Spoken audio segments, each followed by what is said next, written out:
Hello and welcome to my workshop. Today we're going to focus on getting the sliders completed. Now it's an interesting look for the original. They have a slider that's slightly rounded, mostly square, but it's got a little bit of a rounded edge to it, and it fits right into this groove here, and it's almost flush with the body, so it leaves just a little bit of reveal there. So I found this brass square stock, and that actually mimics the look of the slider pretty close. So I could just mount this directly to the body and be done with it, but I wanted to give a little bit of strength to the body from the side. So after I get this cut down and shaped, I'll take a piece of this steel flat stock and make a mount that will be bolted back up onto the chassis rail. A little bit thicker piece of tubing, and we'll run it from the brass back to the steel piece right here. And what we'll end up having to do is put notches into the body. So that'll give two benefits. One is that the body mounts in the center points, but it does have a little bit of flex side to side. But once we get these notched into the body and then locked back into those plates in the back, it'll keep the body rigid side to side, won't let it bounce around so much. It'll also give me a good way to put the body back on. So let's get started.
So what I did so far was to cut some holes into this brass square stock and silver solder in this 5mm stainless steel tubing.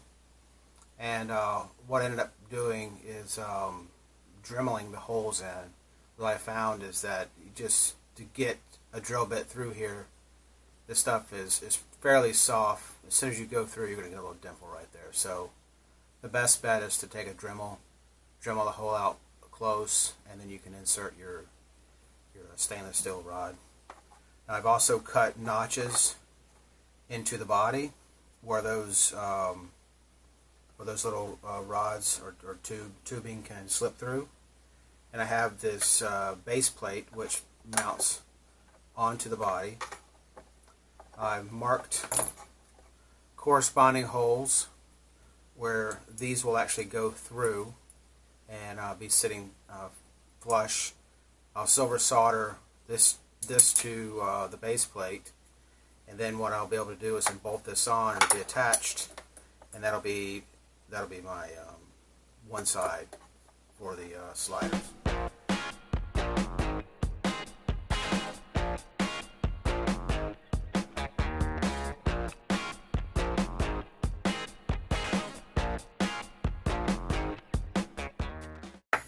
So I have both of the slide rails created and soldered together, the excess trimmed off and ground down. The next thing I need to do is to dip these into vinegar. And what that vinegar will do will clean up all of the leftover flux and any grime or dirt on here. I'll give these a light sanding. The underparts in the rail will be painted black, and the outer part is actually painted the same color as the body. So we'll just give a light sanding to this and get these all painted up, and then we'll be ready to be mounted onto the truck. So with this finished up, the next thing I'll have to do is get the front and the rear bumpers made, and then that'll round out all of the metal work for the truck. So it's getting pretty close. Looking forward to this getting finished up and getting out on the trail, and we'll see you on the rocks.